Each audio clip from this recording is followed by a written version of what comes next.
Maxime, si vous voulez introduire la prochaine communication. Merci Christelle, merci Philippe. Le prochain orateur est Frédéric Glissenstein, excusez-moi. Création d'un logiciel d'assistance chirurgicale en cystoscopie fœtale dans le traitement des lutos. Frédéric, on vous écoute. Alors, je partage mon diaporama. Est-ce que vous le voyez bien? Parfait. Oui.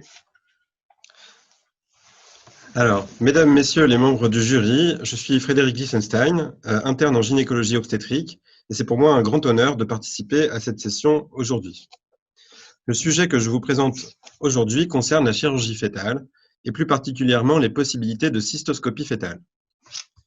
Le chirurgien contrôle... Alors, je suis désolé. Coupe la caméra. Désolé parce que la diapo... Ah oui, c'est bon. Coupe la caméra.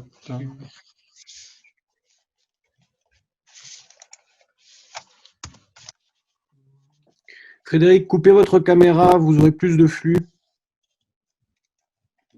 Oui, ça bug, c'est pour ça que... Pardon. Voilà, c'est bon. Je suis désolé. Voilà, pardon. Désolé.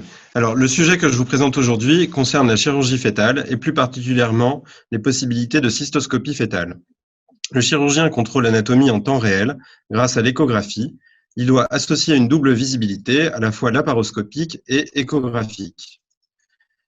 LUTO signifie Lower Urinary Tract Obstruction. Il s'agit de pathologies évolutives dès la vie fœtale liées à une obstruction basse des voies urinaires. Si les lutos sont relativement rares, une incidence de 2 à 3 pour 10 000 en postnatal, il s'agit de la première cause de transplantation rénale pédiatrique. Cela cause par ailleurs une hypoplasie pulmonaire séquelaire. Il n'est pas possible actuellement de faire un diagnostic étiologique du luto en échographie ou en IRM. Les différentes étiologies des lutos sont les valves de l'urètre postérieure, l'atrésie de l'urètre ou les syndromes myogènes. Quintero a proposé en 1995 un traitement par cystoscopie inspiré du traitement en postnatal, et l'impossibilité de l'abord classique par voie basse implique ici de passer par voie abdominale au travers de la mégavessie. Cette technique ne permet pas une observation de l'orifice urétral dans la plupart des cas. Une étude récente menée par Nicolas Vinit et l'équipe de Necker a permis de mieux connaître l'anatomie vésicale dans le cadre des lutos. On observe que l'angle du col vésical est significativement différent de la normale. Cela entraîne une coudure qui gêne la visualisation de l'obstacle urinaire. Donc, voici sur la droite une représentation de la vessie de luto avec un fétoscope classique. La partie distale du fétoscope n'a pas accès à l'obstruction urétrale postérieure. Sur la gauche, voici le nouveau prototype de fétoscope angulé afin d'atteindre l'obstacle.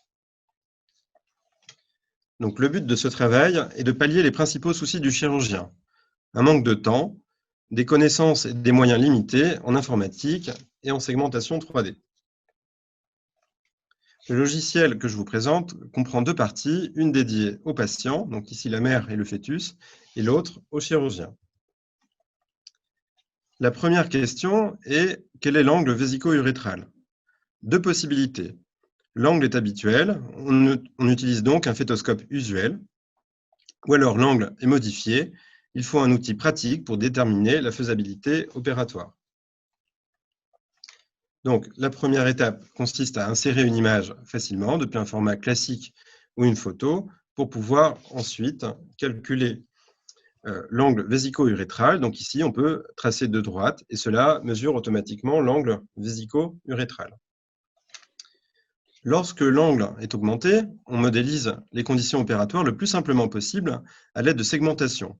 La première étape de segmentation rapide, à l'aide de l'imagerie, utilise des outils simples comme le pinceau, comme sur le logiciel Paint, ou alors le lasso ou l'effaçage. Voici une démonstration de reconstitution personnalisée de la zone opératoire. La position des organes est reproduite de façon rapide et simple par le chirurgien lui-même. Alors, Donc, on poursuit ensuite la modélisation opératoire. Donc, sur la gauche, on place en vert le point de ponction vésicale, ainsi que la cible, l'urètre postérieur, et on place en jaune l'axe vésical sagittal. Sur la droite, on observe ici une vessie qui est transparente, qui permet d'observer la trajectoire du cystoscope à partir de l'angle qui est mesuré initialement.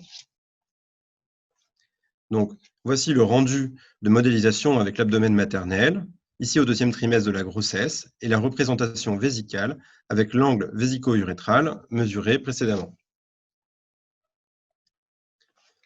La deuxième partie concerne la possibilité d'un outil d'entraînement diagnostique avec une banque de données rassemblant l'ensemble des cas partagés par les chirurgiens. Donc, voici un quiz diagnostique à partir d'images ou de vidéos.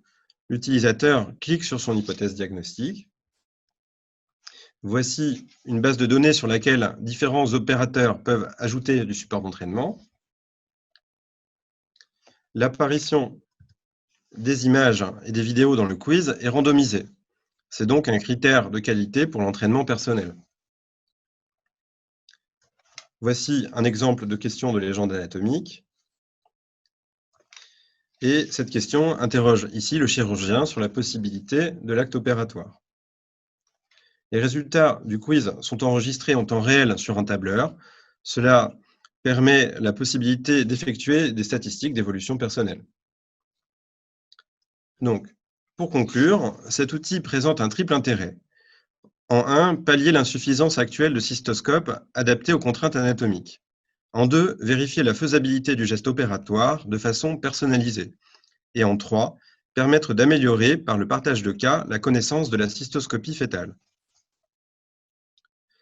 Donc, les perspectives pour l'avenir sont d'étendre l'outil à d'autres pathologies, comme le syndrome transfuseur-transfusé, de s'ouvrir à d'autres outils technologiques, comme la réalité augmentée ou le tracking, et de permettre le partage de connaissances d'une manière hyper accessible. Merci à tous. Merci Frédéric. Merci beaucoup pour cette présentation. C'est intéressant parce qu'à nouveau, on utilise ici des outils, un process qui a été simplifié. Alors, c'est vrai que les chirurgiens n'ont malheureusement pas des fois le temps avant d'opérer, donc que quelque chose soit simple d'accès et efficace ensuite est quelque chose de capital, notamment pour l'adoption des chirurgiens. Ensuite, votre travail peut déboucher sur 3 thèses différentes, puisqu'il y a 3 points différents qui sont évoqués. Donc, c'est ça aussi qui fait la complétude de ce travail. Je vous remercie pour ça.